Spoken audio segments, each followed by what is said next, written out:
Tov. Alors nous, Baruch Hashem, nous reprenons dans le Rav Harlap, dans les commentaires du Rav Harlap sur la paracha de la semaine, parachat Tetzavé, et nous poursuivrons après le lien avec la Megillat Esther. Alors, en haut, effectivement, Ve'ata Tetzavé, et Bnei Israël, Vaikru elecha, shemen zait zach, ketit lamao, le'alot ner tamim. Comme vous remarquerez, dans ce petit ouvrage Nimouké Mikraot, comme la dernière fois, il n'a pas commenté beaucoup de versets de Teruma et de Tetzavé dans ce passage. Ce qui, j'ai presque envie de dire, c'est une aubaine pour nous, pour donner un petit peu cet environnement, comme je l'ai dit, de la Megillat Esther. Alors, donc, on se rappelle que le nom de Moshe Rabbeinu n'apparaît pas dans la paracha, mais c'est à lui qui est ordonné, n'est-ce pas, eh bien, de prendre cette huile d'olive pure, n'est-ce pas, pour éclairer la lumière de la menorah, la lumière qui va être constamment éclairée, illuminée dans le Mishkan. Amar Rabbi Shmuel bar Nachmani. Donc dit Rabbi Shmuel bar Nachmani, Elecha velo li. C'est intéressant cette expression. On aurait pu s'attendre à ce qu'on a dit, puisque a priori la lumière qui va être éclairée dans le Mishkan, ça aurait dû être Vaikru li, comme on a vu dans la page de Teruma. Ils vont me prendre de l'argent pour me donner à moi, à Vouri, Lishmi, en mon nom, pour moi. Mais là, il est indiqué Vaikru elecha. Ils vont prendre vers toi. Lo leora anitzarich. Justement, ce n'est pas pour éclairer que j'ai besoin de cette luminosité. Mirchutz la parochet, aedut baoel moed, et edut ou les kol bayolam, shashrina shura be'Israël. Vous avez en tête un enseignement qui est bien connu. Pourquoi est-il nécessaire qu'il y ait la lumière de ce candélabre dans le Beth Amikdash ou dans le Mishkan? En aucune manière, c'est pour éclairer l'endroit qui serait peut-être a priori obscur, donc on va rajouter de la lumière. Non. Ce n'est pas pour éclairer à l'intérieur, c'est pour éclairer à l'extérieur. Comme j'ai coutume de le rappeler, vous avez des fenêtres qui étaient bien étroites de l'intérieur et larges vers l'extérieur, pour que peu de lumière extérieure rentre, n'est-ce pas, dans le Mishkan et que beaucoup de lumière sorte dehors. Donc, la Gemara insiste sur ce point que je n'ai pas besoin de cette lumière. La nécessité de cette lumière, Vaikru elecha, c'est pour toi, vers toi, afin que le monde soit conscient, à tous ceux qui viendraient rendre visite au peuple juif, que la résidence divine siège et présente en Israël. Abiur Bézé nous dit le Rav Harlap. Comment comprendre cela? Deine, Amorou, Avoda, Sorer Gavoy, ce culte qui va être rendu dans le Beth Amikdash, dans le Mishkan, est un besoin extrêmement élevé, extrêmement nécessaire, et en aucune extrêmement élevé, pardon, et en aucune manière nous pourrions penser une seule seconde que cela est nécessaire pour Akadosh Baruch Hu. Cette luminosité est nécessaire en réalité pour nous. Vous voyez clair la nuance? On parle de la maison d'Akadosh Baruch Hu. Donc, il aurait été logique, si je puis dire, de dire qu'Akadosh Baruch Hu a besoin de cette lumière, a besoin de cette luminosité. En fait, non. Akadosh Baruch Hu, évidemment, n'a pas besoin de cette lumière. Khalila. Le'avodat bnei Adam. Et là, chez Kachala Birtsono Apashut. Mais en réalité, ainsi est sa volonté, chez Kol Agilouin, toutes les révélations d'Akadosh Baruch Hu, Loïou, qui est malgré Maaseem, Shel Bnei Adam. Puisque cette lumière, Akadosh Baruch Hu n'en a pas besoin, pourquoi l'homme a besoin de mettre en place cette luminosité à la demande d'Akadosh Baruch Hu, puisque c'est un ordre, c'est de savoir. Réponse, parce que toute la révélation d'Akadosh Baruch Hu se réalise à travers les actes des hommes, en l'occurrence d'Israël. D'accord? En fait, quand on voit le fils du roi agir, on comprend que le roi est extraordinaire.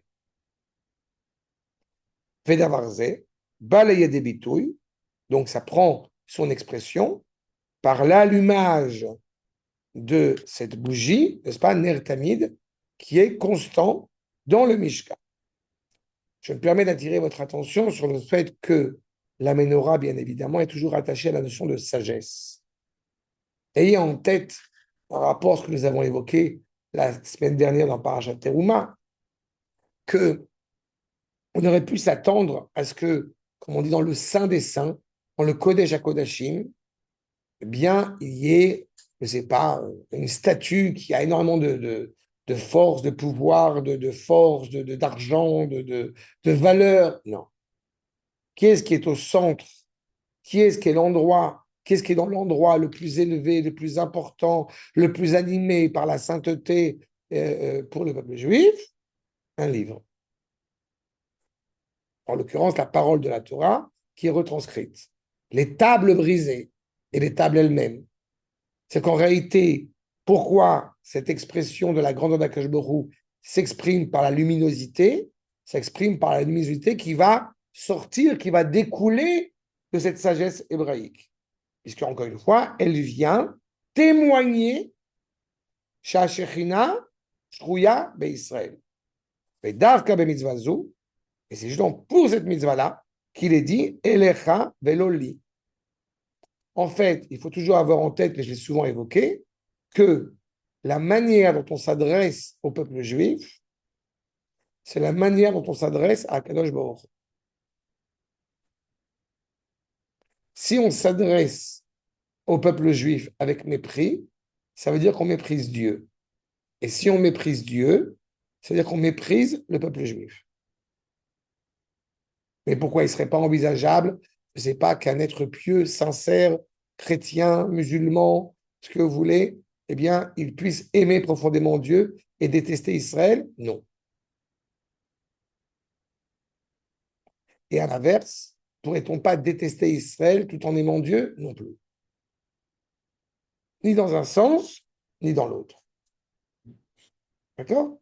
Parce que je répète, il y a un lien indéfectible entre Akadosh Baruch Hu et la sagesse qui va être transmise, qui va être diffusée par le biais de son fils aîné. D'accord? C'est cette intimité à laquelle il faut avoir référence. Elecha veloli. Lo leora nitzarich, pas pour éclairer, j'en ai besoin. Aïnou chez Gilouizé, chez la Shrat Hashechina, pas d'Avka. La révélation de la présence d'Akash Baruch Hu va venir justement par cette indication que je n'ai pas besoin de cette lumière, je n'ai pas besoin d'être éclairé. Mais il est impératif que je sois éclairé par vous, pour vous, en vous. Chez En ze mitzvah echach, qui est mitzvah d'Arazana Pashut Amuchlat. Et pourquoi est-ce ainsi? Réponse, kacha. Quand il dit kacha, j'ai traduit en hébreu ce qui est écrit en hébreu. C'est comme ça. J'aimerais vous dire, quand tu seras grand, tu comprendras. Eh bien non. Il y a évidemment, encore une fois, pourquoi tu aimes ton fils? C'est comme ça. D'accord? C'est une relation réelle, authentique, justifiée, mais qui ne commence pas par la justification. Et c'est indiqué par cette luminosité, encore une fois, impressionnante. Non, ça n'a pas de sens. Ça n'a pas de sens. On peut se poser la question, évidemment, comment trouver grâce aux yeux d'Akadosh Baruch Hu constamment. C'est le sens même de notre travail, de notre parachèvement, de notre œuvre sur Terre. Mais on n'est pas en train de se demander, serait-il possible de briser, on l'a souvent évoqué, serait-il possible de briser le lien entre Akadosh Baruch Hu et le peuple juif, ou entre le peuple juif et Akadosh Baruch Hu? Réponse, non. On ne peut pas. Concernant le Mishkan, c'est vrai, un clin d'œil. Tout à fait raison. Mais c'est justement ça. Le Mishkan, c'est l'expression de sa résidence, encore une fois, sur terre. Jusqu'à notre accès en Eretz Israël et à Jérusalem. À ce moment-là, évidemment, le Mishkan, certains disent qu'il a été bâclé. Moi, j'ai toujours entendu qu'il a été enterré, parce qu'il n'avait plus raison d'être. Mais le Beth Amikdash va le remplacer. Mais c'est intéressant de savoir que la synagogue, partout où elle est en dehors d'Israël, n'est pas un petit Mishkan, c'est un petit Mikdash. Pourquoi c'est important? Parce que le Mikdash, il n'y a qu'un seul endroit où il est, c'est à Jérusalem. Le Mishkan, c'est cette résidence d'Akadosh Baruch Hu en nous, quelles que soient, encore une fois, les péripéties historiques. Mais il ne viendrait à l'esprit de personne que la synagogue à Paris, 19e, ou dans le Brooklyn, à Brooklyn, ou en Ukraine, aurait plus de valeur qu'une petite caravane qui servirait de synagogue en Eretz Israël. Grâce à Dieu, personne n'oserait penser une parole pareille. D'accord? Mais on ne sait jamais. Je transmets cette parole si jamais ça venait aiguiller quelqu'un en pensant que la synagogue de Lublin, extraordinaire, elle est quand même beaucoup plus belle que la petite pièce, la petite salle des fêtes qu'on a aménagée comme synagogue en Eretz Israël. Eh ben non. C'est Mikdash Me'at. Toute la sainteté de cette synagogue à peine refaite avec la peinture toute neuve et l'intercom qui est dans le 19e, elle n'a de sens que par rapport, que grâce à la synagogue, et en l'occurrence au Beth Amikdash, à Jérusalem. D'accord? Bien. משכן בכנסת של חוץ לארץ. Mikdash. מקדש? נכון. Mikdash Me'at. מקדש מעט בישראל. לא. מקדש בעט בחוץ לארץ ביחס למקדש כאן בארץ ישראל בירושלים. הבית המקדש בחוץ לארץ, הבית הכנסת בחוץ לארץ, שואב את קדושתו מקדושתה של ארץ ישראל. Oui, c'est bien de le répéter. Une fois n'est pas coutume, c'est bien de le répéter. מה ההבדל בין משכן למקדש? Mishkan, c'est la résidence d'Akadosh Baruch. J'ai compris. Mishkan, c'est portatif, c'est ponctuel, en ce sens-là, même s'il est vrai que la résidence d'Akadosh Baruch Hu siège constamment en nous, mais le Mikdash a un endroit, si je puis dire, géographiquement établi, qui est à Jérusalem. D'accord? De la même manière, mais je pense que vous le savez, de la même manière que quand, eh bien, c'est ça qui est aussi toujours impressionnant, de la même manière que quand il y a, et c'est arrivé dans des synagogues consistoriales, vous avez un Sefer Torah orienté dans une direction et il se trouve que c'est dans la mauvaise direction, ce n'est pas orienté vers Eretz Israël. On rappelle quand la synagogue de Neuilly à l'époque. D'accord? Ben oui, c'est ça. Et du coup, et c'est intéressant, on est prêt à faire tourner le dos à la Torah pour Eretz Israël. Et c'est halakha. Donc, il y a une sorte d'engouement constant, une nostalgique qui aujourd'hui, bon, prochaine, ça y est, on est en train de donner de plus en plus vie à cette nostalgie, mais que notre cœur, notre pensée est tournée toujours vers Eretz Israël. S'approche de Purim, c'est une bonne transition. Mordechai, je vous le rappelle, est appelé Yehudi, il est juif parce qu'il est tourné vers l'entité politique de Yehuda. Enfin, il est en Perse, mais son cœur est en Eretz Israël. Vous vous rappelez Rabbi Yehuda Levi, non? Libi Mizrach. Excusez-moi, je fais des références en temps. Je me suis rendu compte. En français, on l'a appris. Bah oui, Oui, Non, mais oui. le poème sioniste. C'est un très beau poème. Non, non, non, c'était un poème, c'était un poète. Rabbi Yehuda Levi était un poète et il a fait des très belles choses, des très beaux chants, des très belles mélopées, si je puis dire, à l'égard d'Eretz Israël. Bon, et donc, évidemment, ça nous permet une transition, comme on l'a évoqué la dernière fois, dans ce contexte-là, sur ce que nous rapporte le Rav Harlap concernant la Megillat Esther. Achar adevarim haele, keshar chamat amelech, quand le roi a oublié sa colère, le roi Achashverosh a oublié sa colère, Zachar et Vashti. À ce moment-là, il s'est souvenu de Vashti, C'est gentil.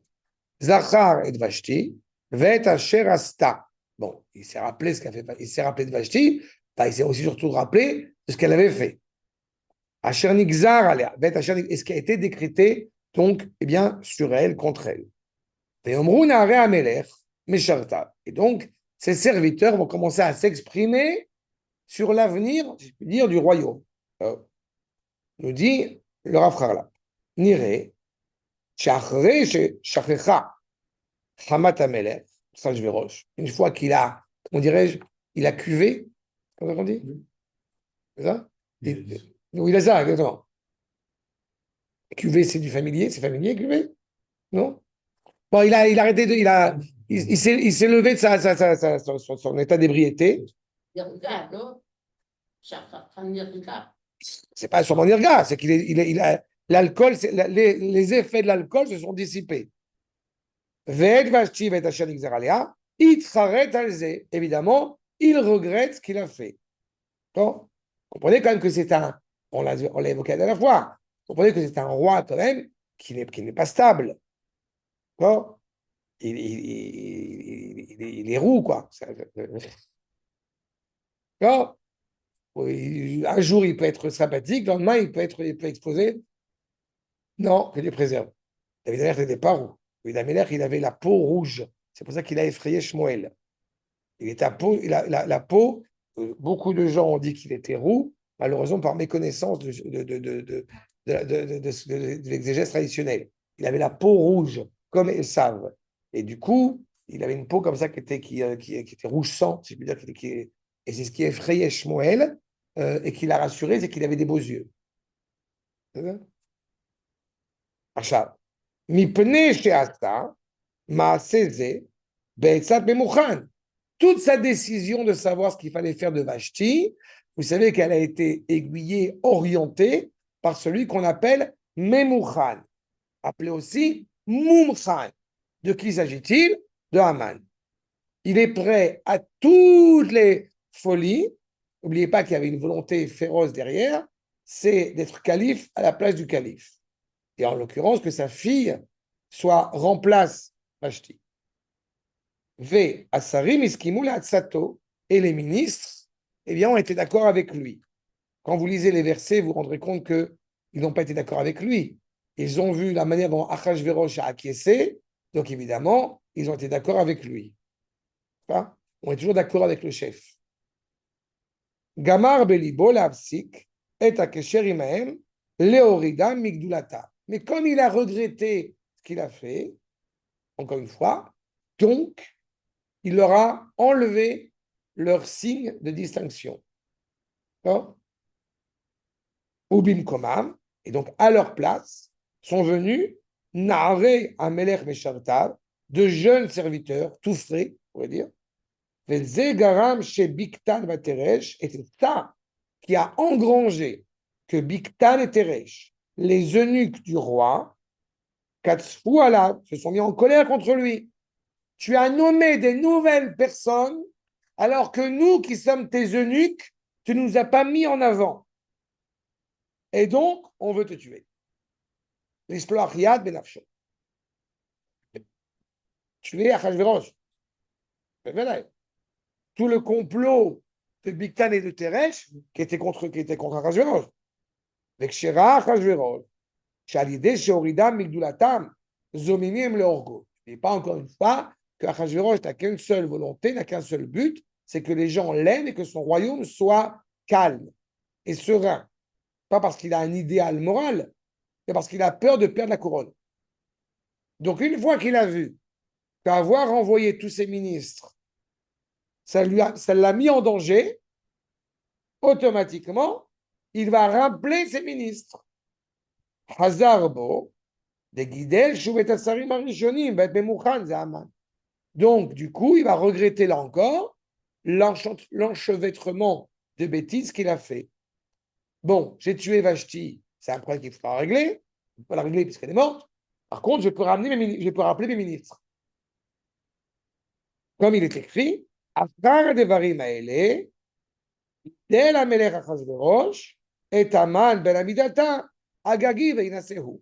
Comme il est clairement indiqué, que après ces choses-là, je vous rappelle par la même occasion que Achar Adevarim, ce n'est pas Achrei Adevarim, ce n'est pas un lien épisodique, un lien chronologique exclusivement, mais c'est un lien de causalité. Achar Adevarim, il s'est passé ça, ça a engrangé ça, ça a engrangé ça, et donc après ça, il élève de nouveau donc Aman, et encore une fois, Gidel Veinaseu. C'est-à-dire qu'il élève physiquement, mentalement, politiquement. N'oubliez pas que Haman est quand même assez extraordinaire, puisque Haman va réussir à récupérer la moitié du royaume de Achashverosh. D'accord? C'est pour ça que quand Achashverosh va demander à Esther qu'est-ce que tu veux, sache que je ne peux pas te donner plus de la moitié du royaume. Parce qu'elle est plus chez lui. D'accord?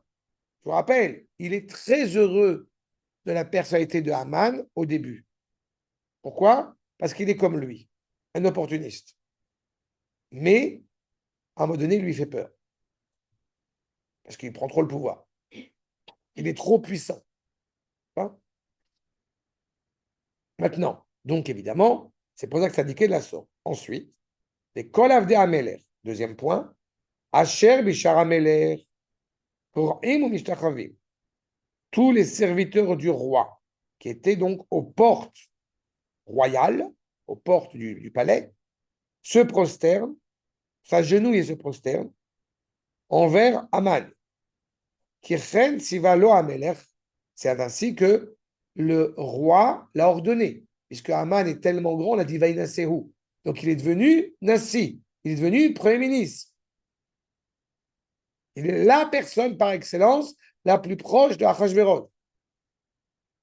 Et c'est la fameuse question que est souvent posée, est-ce que Achashverosh était pourri ou non? Réponse, il est peut-être idiot, il est peut-être bête, ou ce que vous voulez. Mais s'il a su nommer Aman à ses côtés, ça veut dire qu'il est pourri. Montre-moi qui sont tes amis, je saurai qui tu es. Si Aman est ton copain, donc c'est une pourriture. Vous avez rappelé que le banquier de Haman, le premier banquier de Hitler, pardon, il s'appelle Haman, un Suisse. Le premier banquier de Hitler qui a aidé à mettre en place son petit cirque, son petit manège, eh ben, il s'appelait Haman. De là à faire un rapprochement, bien évidemment, entre Hitler et Haman, ce serait exagéré. Ou Mordechai, lo yisra velo yishtachave, je vous rappelle, ce que, comme nous l'enseigne notamment Manat Levi, Rabbi Shlomo Levi Al-Kabetz, il ne se prosternera pas. C'est pas il ne s'est pas prosterné, c'est il ne se prosternera pas. Partout où passait Haman, s'il était assis sur un banc public en train de discuter avec des amis, il aurait pu faire semblant, non, il passait volontairement devant lui pour se lever. Haman arrivait, il ne bouge pas. Non seulement il ne bouge pas, mais il ne le regarde pas. C'est assez impressionnant quand même comme comportement. On pourrait même presque, comment dirais-je, presque lui reprocher d'être quand même un faiseur de troubles d'extrême droite messianique sioniste.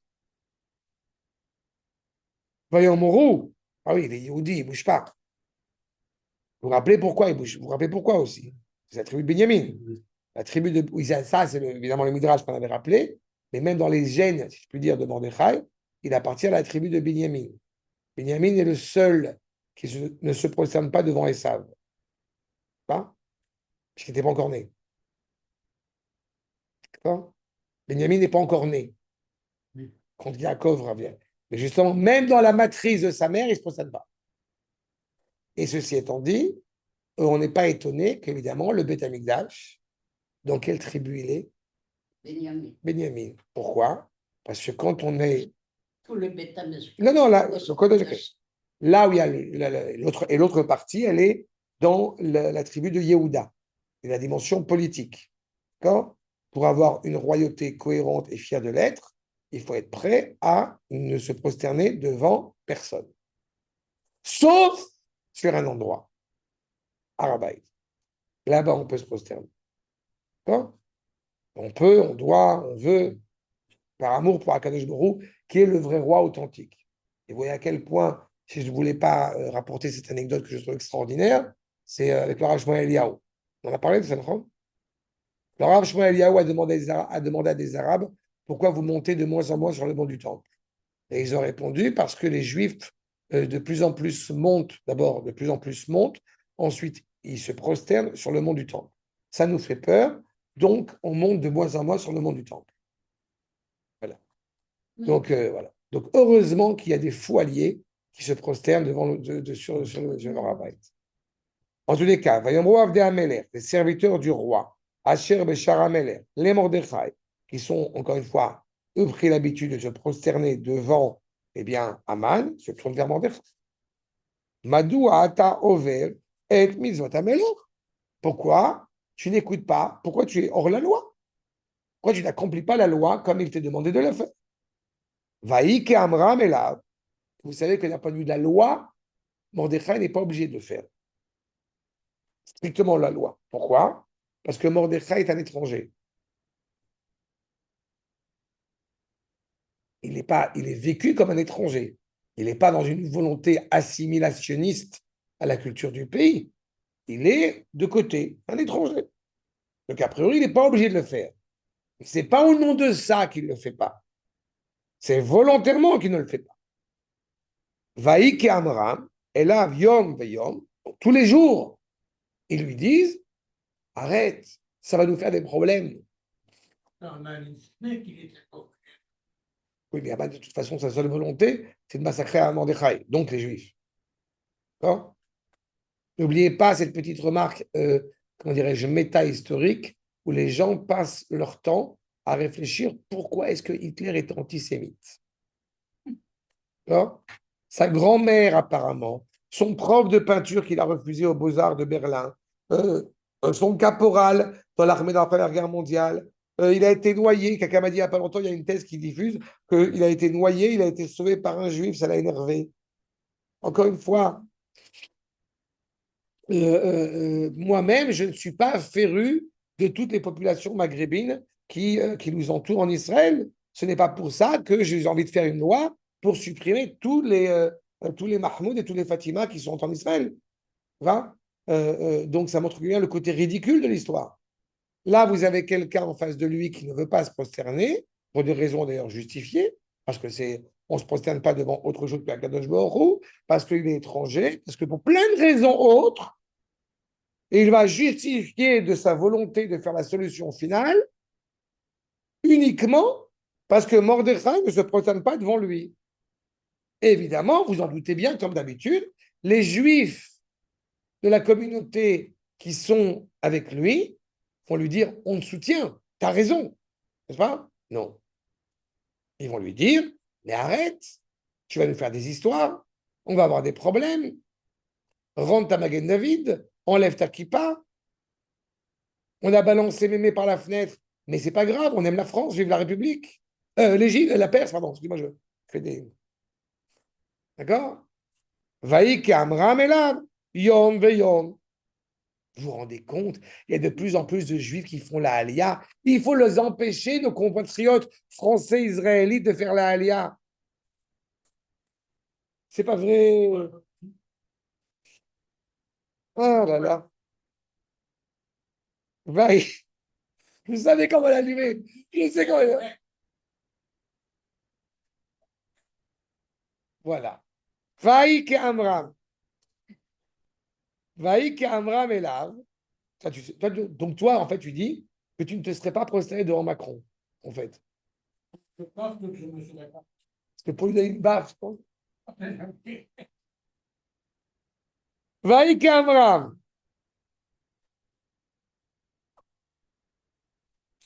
Vaïk Amram Elav. Yom et Yom. Velo Shama Elem. Il les écoute pas. Veyagidou le Aman. Les rotes. Et Midou dit vraiment des faits. Et Gilaem, Ashirou Yehudi. Et non seulement il ne les écoute pas, mais ce qui est encore plus étrange, c'est qu'ils vont parler à Aman. Là aussi, c'est assez rare en général que des gens qui font partie de notre communauté, ils vont aller faire des discours sur YouTube contre l'intérêt du peuple juif. Enfin, non, ça n'existe pas, ce genre de choses. C'est que de la théorie. Nous sommes dans la théorie totale. Et donc, ils vont mettre en phase les propos de Mordechai et ils guident Lahem, Lui leur rétorque, oui, c'est parce qu'il est juif. Vayar Aman, tout ça c'est dans la Megillah, ce que je vous dis, je n'invente rien. Vayar Aman, et il voit bien Aman, que El Mordechai Korah Mishtachavelo, Ve Imale Chama, Va Imale Aman, Chama. Ça l'air encore plus. Je vous répète. Quand Aman dit, et oui, c'est normal qu'il ne se présente pas devant moi parce que c'est un juif, c'est un étranger. Il n'appartient pas à la peuplade ici. Sauf qu'il a vu, évidemment, que ce n'est pas involontaire, ce n'est pas au nom des us et des coutumes de Mordechai seulement qu'il ne se prosterne pas devant moi. C'est volontaire. Non. Je rappellerai toujours quand mes enfants étaient petits, et je leur racontais ce genre d'anecdote, et je rigolais après avec eux, je jouais avec eux, les petits avec le gros ventre, hein, j'avoue, et je disais Aman. Alors j'avais mes petits-enfants qui faisaient.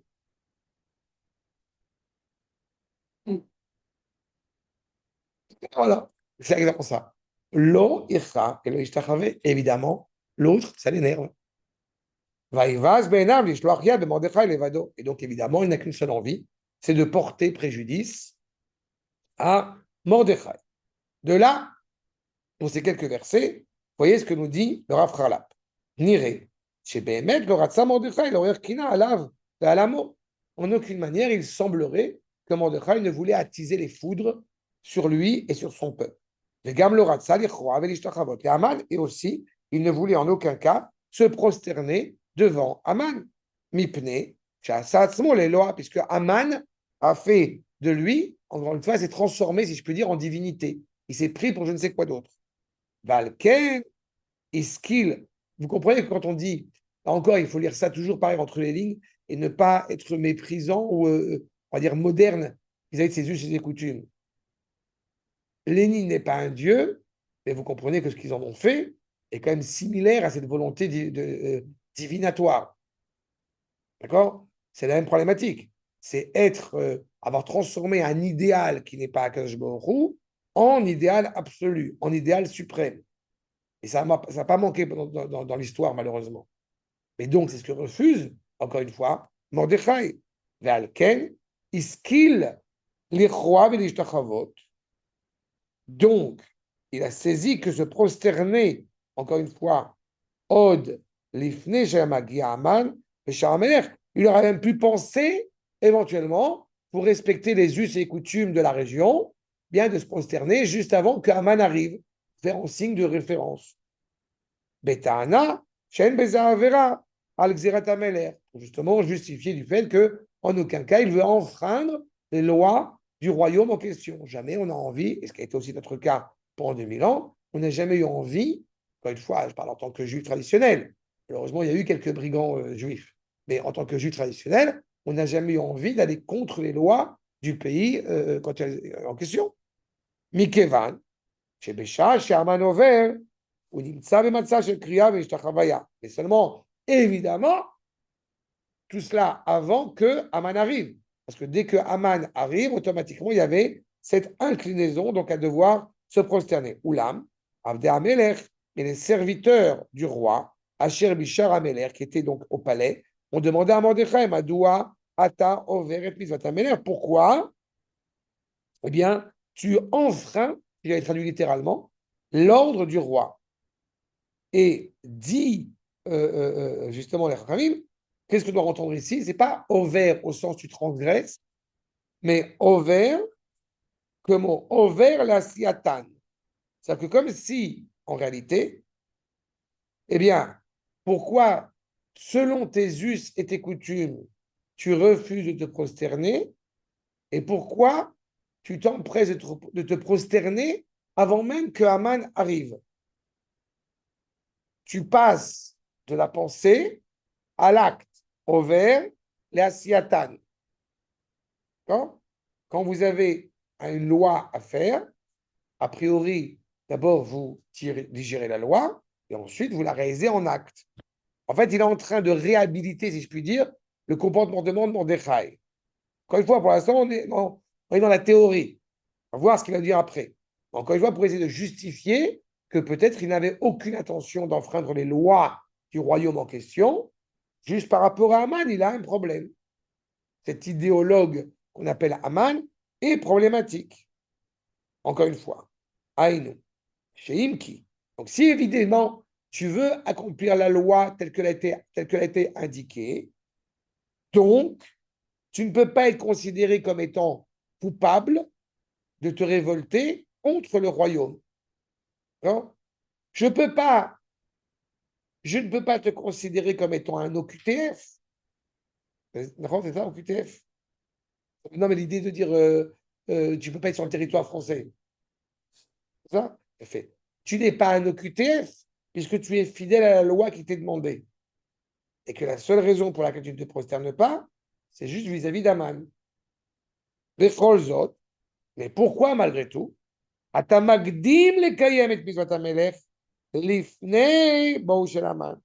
Pourquoi malgré tout, tu es pointilleux à accomplir cette loi avant même que Haman arrive? Et il leur répond, qui ou Yehudi. Et il leur a répondu clairement, parce qu'il est juif. Et que par conséquent, eh bien, il lui est interdit à Sourlo, les Shtachavot, les Haman, il lui est clairement, formellement interdit de se prosterner devant Haman. Comprenez bien que dans cet esprit, dans cet état d'esprit, c'est vrai pour partout dans le monde, et encore plus en Israël, j'ai envie de dire, on doit être prêt à faire tout ce qui nous est demandé, avec un don de soi exceptionnel. Jusqu'à quelle est la frontière? La Torah. La difficulté, c'est ça. Donc, Omikevan, chez une autre, il ne veut pas être suspecté de vouloir se révolter contre le roi. Il a trouvé un système. Matzah et Tatarboula Azot. Il a trouvé ce système pour écouter les lois, pour respecter les lois, tout en ne portant pas préjudice à son identité de juif. Ou baiser, Mouvan chez Kolzman, l'ifne chez Gidou Haman, donc tout ce temps, avant même que ce loi ça soit explicité envers Haman, Loyada, Velo Irish Klal, qui est Mordechai Mishtachavelo. Puisque dans les versets, on a vu qu'ils vont aller stipuler, ils vont aller signifier à Haman que Mordechai ne se prosterne pas devant toi parce qu'il est juif, ça veut dire qu'avant cela, Haman ne s'en était même pas rendu compte. Pourquoi ça a un impact? Parce que l'antisémitisme ne doit pas tolérer cette idée que c'est parce qu'il y a un juif qu'il y a l'antisémitisme. Vous connaissez cette réflexion bien connue de Sartre, hein, qui était lui aussi problématique quand on a dit Chanson Part. Ça me rappelle, qui c'est qui a dit ça? Je connais, c'était.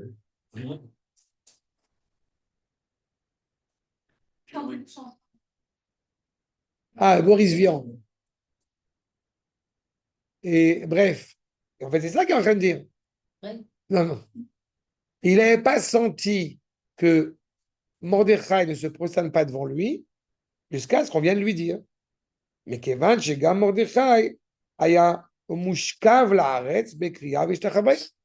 Avant que Haman il arrive, a priori, Mordechai était déjà dans un état de respecter la loi. N'est-ce pas? Je me suis permis de faire une allusion tout à l'heure en disant que ceux qui sont donc aux portes du roi, a priori, il n'y a rien qui précise que ce sont des juifs. Alors, je vous rassure, le Midrashim, quand il parle malheureusement de certains juifs, il les appelle sonnés Israël.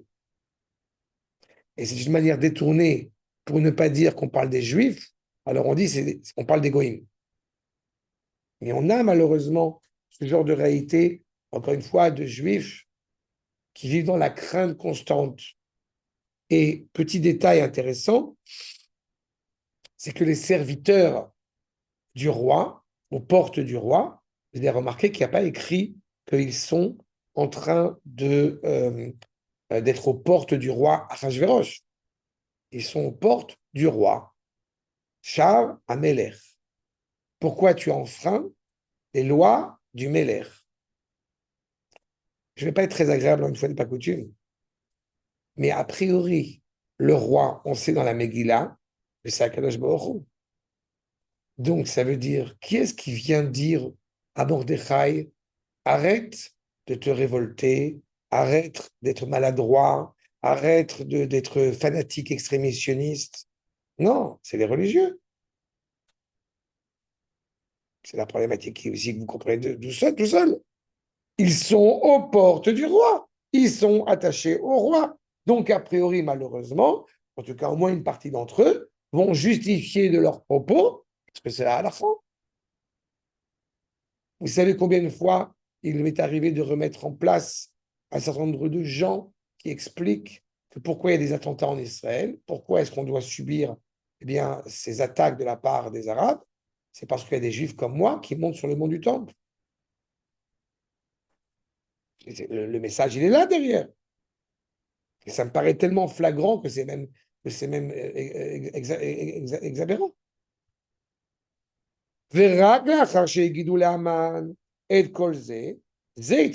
Comme on a compris dans le sens même des versets, c'est une fois qu'ils sont allés lui raconter qu'il a commencé à voir. C'est-à-dire qu'il y a beaucoup de choses qu'on peut faire en Israël, si je me permets de faire un parallèle rapide. On peut faire beaucoup de choses en Israël, c'est pas la peine de parler. Fait. On n'imagine pas, grâce à Dieu, le nombre de Ishuvim qui sont en train de s'installer en Eretz Israël. Et je dirais rien de plus que ça. Partout où on peut. Partout où on peut. Mais ils viennent nous les détruire. Il faut. Il y a, je sais de sources sûres, grâce à Dieu, ça bouge. Ça bouge beaucoup et c'est très bien. Mais encore une fois, il ne faut pas en parler aux médias, il ne faut pas. Rien. Oui, mais ils ne peuvent rien faire. Mais ils ne savent pas quelle est l'étendue. Ben, on profite, on peut faire. Qui est Mordechai, donc évidemment, à ce moment-là, elle a commencé à faire attention et à remarquer qu'effectivement, il ne se prosterne pas. Pas il ne se prosterne pas. Il ne se prosterne pas pour lui. Elle mishtachave l'eau. Chez Mordechai, bishvilo, velirvodo. Même quand Mordechai s'est prosterné, c'est pas du tout en son honneur. C'est pas du tout pour lui. Et donc, évidemment, ça l'énerve. Veaz, vaimale Aman, Chama. Sa colère brûle en lui. Il ne peut rien lui faire. Encore une fois, il faut comprendre qu'il faut quand même trouver une solution pour justifier de cette haine viscérale qui grandit de plus en plus à l'égard de Mordechai et donc des Juifs. Heureusement, comme dira Eichmann et Marchemo, que c'est à cause du fait qu'on lui a expliqué que le fléau qui a nui à l'Allemagne, qui a réduit l'Allemagne à néant, c'est les Juifs. Donc, en tant que bon patriote, je veux libérer l'Allemagne du virus. C'est ce qu'il a dit au procès. Hein. C'est exactement ça. On va réussir. Alors, il va y avoir certainement un creuset originel, mais il va falloir essayer d'haranguer les foules. Encore une fois, il est fidèle au pouvoir politique en question. D'accord? Il suit clairement ce que, encore une fois, il n'est pas, on ne l'entend pas. Il y avait un député français, pareil, je fais toujours des parallèles comme ça pour contemporairiser les choses, si je puis dire. Mais il y avait un député français qui m'a fait beaucoup rire, j'ai plus oublié son nom, mais qui avait dit qu'il y a quand même une nuance énorme entre les Juifs et certaines populations maghrébines, c'est qu'elles ont cette qualité, cette facilité à s'intégrer pleinement à la France. Enfin, c'est ça. Et nomme aurait malchut. On ne se révolte pas contre le royaume. D'accord? Alors que malheureusement, d'autres populations, évidemment, ça n'a pas été le cas. Et c'est ça. Donc je ne veux pas reprocher aux Juifs d'être des ennemis de la nation, puisqu'ils ont un comportement, encore une fois, digne vis-à-vis de la nation. Même s'il avait une envie, bien évidemment, viscérale de tuer Mordechai, même s'il ne se révolte pas contre la royauté, mais il a bien compris qu'en réalité, ce serait se mépriser lui-même. Ce serait une honte. Prendre un citoyen, vu son statut, de prendre un simple citoyen, qui n'en est pas un d'ailleurs, et le tuer. Chez Ubatsmo, et Kané al Rovodo. Donc, encore une fois, lui-même pourrait laisser aller qu'il serait jaloux du respect qui lui est donné. Vaïvaz be'enav lishloach, yad Mordechai levado. Comprenez que Aman va vouloir tuer Mordechai, tout le décret qui vont suivre, sur un arbre suffisamment important. C'est-à-dire qu'il ne peut pas tuer quelqu'un qui éventuellement serait respecté aux yeux du peuple, parce que ça veut dire qu'il se mettrait lui en porte-à-faux. Donc il faut arriver progressivement à faire passer une loi qui va justifier de la volonté de tuer Mordechai et les Juifs, ce qu'on appelle une raison d'État. D'accord ? Vous êtes conscient, évidemment, encore une fois, quand on parle de Kristallnacht, de la nuit de cristal, que les policiers allemands n'ont pas bougé un sourcil face à des citoyens qui, en tout cas au moins théoriquement, étaient des citoyens juifs allemands qui se tournent vers la police parce qu'on est en train de massacrer leur magasin. Et la police, évidemment, allemande ne bouge pas. D'accord ? Dans un même engouement, en 1929, les Minyanam, les Britanniques, puisque le territoire leur appartenait a priori jusqu'à ça, à Hebron, eh bien, les Anglais ne bougent pas. Les Arabes sont en train de massacrer des enfants, même des rabbinim, des enfants, et les Britanniques ne bougent pas. Oui, parce qu'il y a une génération, et ça fait très longtemps maintenant, mais les Arabes massacraient comme ça des enfants aussi. Avant, maintenant ça n'existe plus, mais avant, ils massacraient parfois même des bébés. Voilà. C'est à ça qu'on a affaire. Et c'est l'objectif de Haman. Vatomer Esther, et donc, je poursuis ce dernier commentaire pour aujourd'hui. Vatomer Esther, imala melerto, quand Esther va organiser le repas de 3 jours avec Achashverosh et Haman. Si cela trouve grâce, plaît aux yeux du roi, Yavo, Yud, Hamelech, Hey, Ve, Haman, Hayom, Hey, vous avez remarqué évidemment, Yud, Ke, Vav, Ke. Vous avez compris? Vous avez compris. Dans le verset, tu as Esther s'adresse au roi. C'est pas? Si cela trouve grâce aux yeux du roi, au roi, et à Haman, de venir aujourd'hui, El Amishté, Asher Asitilo, donc vers le repas, le délicieux banquet que j'ai fait pour lui. Seulement, je vous ai fait la remarque que dans Ha Meler, qui commence par un Hey, n'est-ce pas? Suis, Tov, Ya, ça commence par un Yud, Ha Meler, un Hey, Ve Aman, un Vav, Ayom, un Hey. Ce qui mis l'un à côté de l'autre, ça fait Yud, Ke, Vav, Ke. C'est le nom d'Akadosh Baruch Hu. D'accord?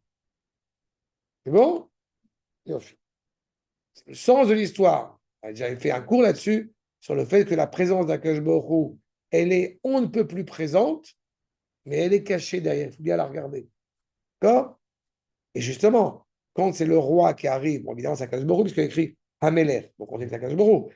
Mais quand le roi arrive avec ce pourri de Haman, comprenez bien que même dans les pires drames que pourrait traverser notre peuple, Akadosh Baruch Hu est toujours avec nous. Ma Ra'ata Esther. Et on peut s'interroger, parce que justement, il a écrit au singulier, Yavo, pas de faire la remarque. Il a écrit Yavo où? C'est Achashverosh, il vient avec Haman, et pourtant, justement, c'est pas ils viennent, c'est il vient avec lui. Donc, on peut s'interroger, mais pourquoi Esther a-t-elle invité Haman à ce repas? Rabbi Nechemia Omer, כדי שלא יאמרו ישראל, אחות יש לנו בבית המלך, afin que Israël ne dise pas, ne pense pas une seule seconde, que nous avons donc une compatriote, une sœur dans la maison du roi, et donc, il ne penserait pas une seule seconde que cela est engagé pour la miséricorde du peuple. D'accord? Je vais le dire autrement. Vous savez que quand un jeune couple se marie, surtout dans le monde ashkénaze, il y a ce qu'on appelle le cheder ichoud. Le cheder ichoud, c'est-à-dire la chambre, en fait, une pièce où le couple peut se retrouver tous les deux, tout seuls, dans une même pièce, ce qui n'était pas le cas avant le mariage. D'accord?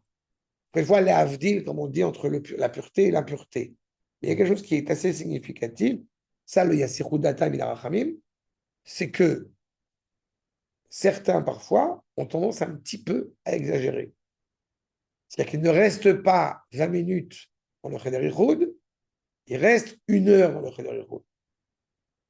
Et ça, entend dire que c'est pour manger le repas. oui, et ça a parfois suscité, ce qui est vrai, mais ça a parfois suscité chez des gens maladroits, mal intentionnés, je l'espère pas, mais en tout cas maladroits, d'avoir de la mauvaise langue à l'égard de ce jeune couple qui se retrouve un petit peu trop longtemps ensemble dans une même pièce.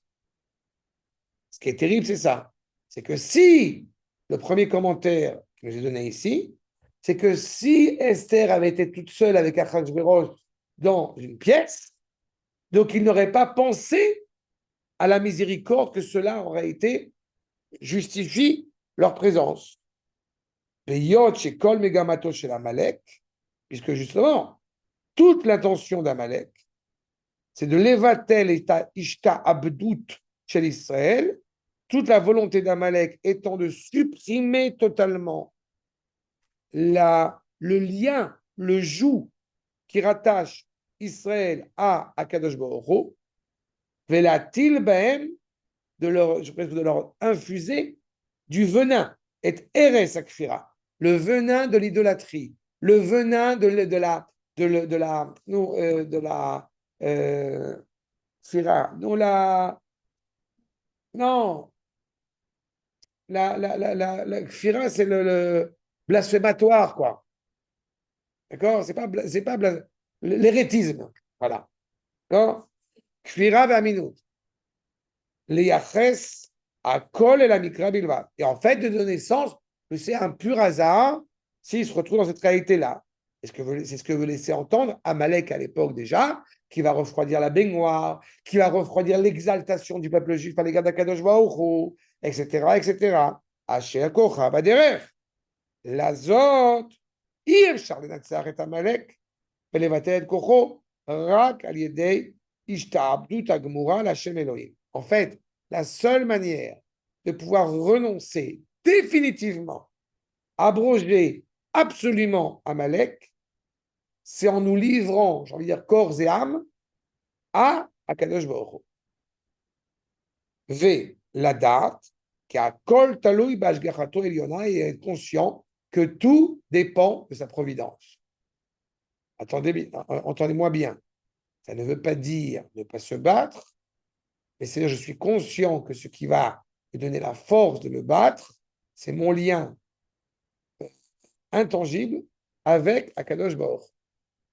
Il n'y a rien de plus terrible, comme j'aime à le dire malheureusement, de ceux qui veulent penser au nom d'Akadosh Baruch et donc ne s'engagent pas dans la destinée de la nation, et ceux qui, à l'inverse, sont vraiment engagés dans la destinée de la nation et sont persuadés que ça n'a rien à voir avec Akadosh Baruch. Les deux ont un problème. Et là, doucement, doucement, ça se remet en place. Vezot aita kavanat Esther Amalka. C'était là, ici, justement, l'intention de Esther, au moment où elle invite et Aman et la Séouda, au moment où elle va inviter, justement, Aman à ce repas. Je vous rappelle, on est avant Pessah, donc elle-même jeune. Kedei sheitlou et bitronam, afin qu'il n'ait confiance que envers Akadosh Baruch Hu, velo yasichu datam min harachamim, vebeze inatzru et Amalek. Et ne pense pas une seule seconde, en dépit du fait que nous étions malheureusement condamnables pour les différents méfaits que nous avons faits, notamment prendre du plaisir au repas d'Achashverosh, et que on aurait pu penser que du coup, notre sort est jeté, il n'y aura pas de miséricorde de la part d'Akadosh Baruch Hu, mais non. soyez conscients que j'invite volontairement Achashverosh et Haman ensemble dans ce repas pour que vous compreniez encore une fois que la destinée extraordinaire du peuple juif et la garantie que nous allons vaincre Amalek est rattachée à Akash Baruch Hu exclusivement. Ceci est censé vous rappeler un autre élément très intéressant dans notre histoire, c'est le moment où on s'interroge si nos fautes, en plein dedans, vont être abrogées. Réponse, ne t'inquiète pas. Pourquoi ne t'inquiète pas?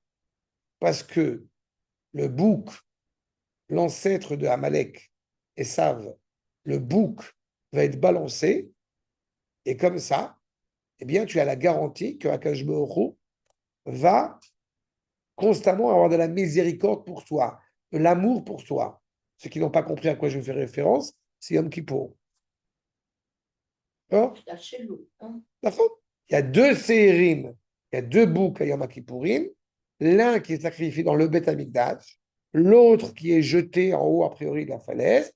Eh bien, ces deux boucs sont choisis, entre guillemets, par hasard. Le Mikré, l'Amalek, le même référent, même référentiel. Mais en fait, c'est pour nous faire comprendre que même le par hasard, même le choix, quand il concerne l'avenir du peuple juif, ce n'est plus entre tes mains. D'accord? C'est clair sur ce point? Tov, Atkan pour la Megillat Esther aujourd'hui.